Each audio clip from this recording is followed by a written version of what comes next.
War has been fought for many reasons throughout history. Blood has been spilled, kingdoms destroyed, and people slaughtered. Some battles played a significant role in history, some created legends which have been passed down through the generations, and some of the efficient military tactics that originated on the ancient battlefields are still followed today. Today we are counting down top 3 bloodiest ancient battles that made their mark in history. Number 3, Battle of Cannae, 216 BC.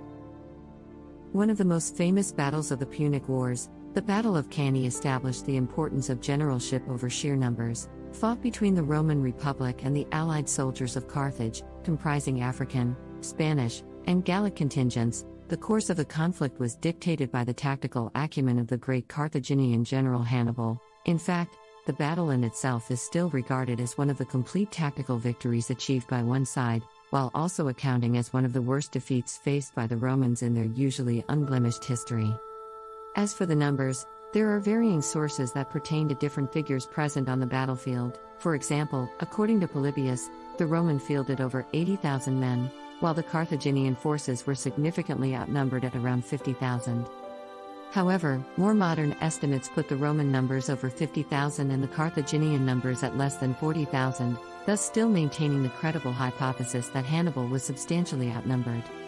In any case, the high number of Romans didn't matter, with Hannibal opting for a seemingly strange tactic that involved the placement of his light Gaulish infantry in the center, who masked the heavier African infantry.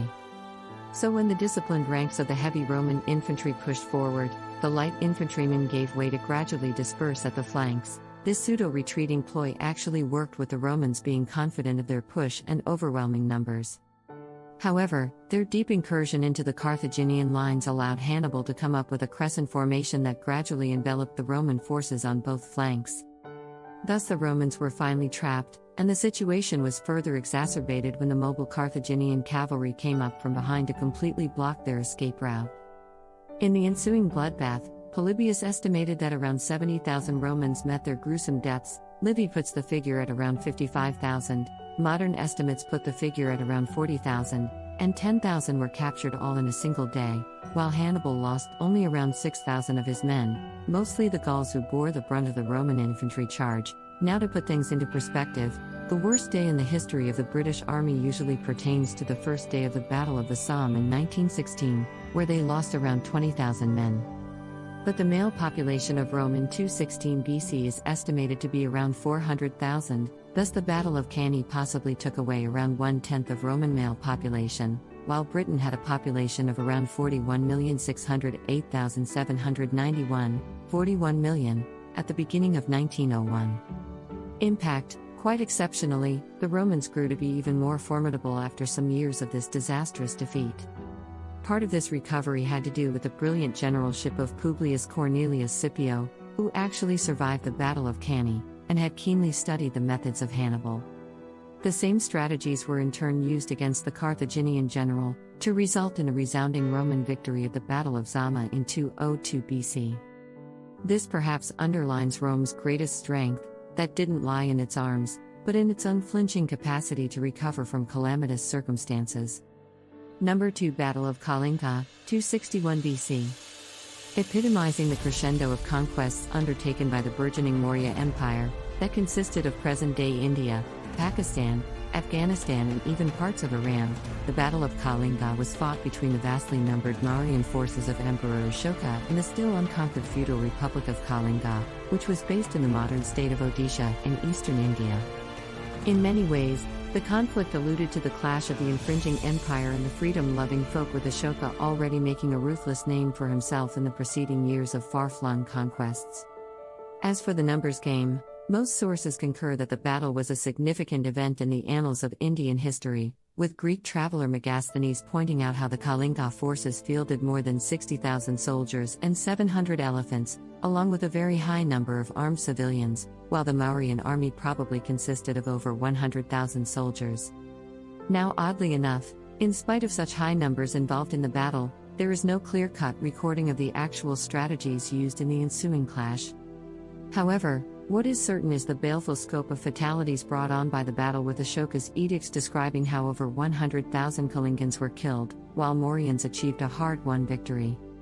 Impact. Now, interestingly, In terms of literary evidence, as per the rock inscriptions on Ashoka edicts, it was this severe effect of wanton death and destruction that supposedly changed the heart of the triumphant Ashoka when he paraded through the battlefield. To that end, this great battle and its aftermath might have been among those very few instances that prompted an emperor to entirely change his religion, with Ashoka converting to Buddhism. Number 1 Battle of Plataea, 479 BC. Fought between the ancient Greek city-states and the Persian Achaemenid Empire near the small town of Plataea in Boeotia, central Greece. The numbers involved in the Battle of Plataea primarily come from Herodotus. According to him, the gargantuan scale of the conflict pitted around 300,000 Persian troops, also included Greek battalions, against 108,200 Greek soldiers. However, according to most modern estimates, such figures might have been exaggerated to show the Greek in more favorable light. Anyhow, the overall battle may have still involved around 200,000 men, which is an incredible scope considering the logistics required for such a high number and generally fractious nature of the Greek city-states. In any case, the battle started out when the Persians had retreated and then fortified themselves beside the town of Plataea, as a counter to the amassing of Greek forces that marched out of Peloponnese. Oddly enough, the confrontation remained in stalemate for almost 11 days, since the Greek hoplites were wary of the mobile cavalry forces of Persia making use of the terrain. It also has been suggested that both the forces were equally matched, and so neither of them were willing to give up their advantageous position. In any case, the Persians did manage to cut around the Greek right flank and burn their supplies, and then followed it up with frontal cavalry assault on the main Greek body. This ploy seemed to have worked at first, as the Greeks began to fragment with their flanks getting isolated. The Persian left flank even crossed a river to pursue the Greeks, and that proved to be the crucial mistake on their part. Almost in a surprising manner, the Greek right flank, consisting mostly of Spartans and Tegeans, counterattacked, and the bolstered by their left flank pinned the Persians down on all sides. This finally resulted in a massive Persian rout, since the heavily armed and bronze-armored hoplites could easily resist the projectile blows from their lightly equipped foes. Impact, while not as well known as the Battle of Marathon and the Battle of Thermopylae, involving 300 Spartans, the resounding victory Battle of Plataea resulted in over 20,000 Persian casualties. This allowed the, usually defensive, Greeks to go on an offensive strategy for the coming years, and culminated in Alexander's Persian conquests, thus entirely changing the course of Greco-Persian wars.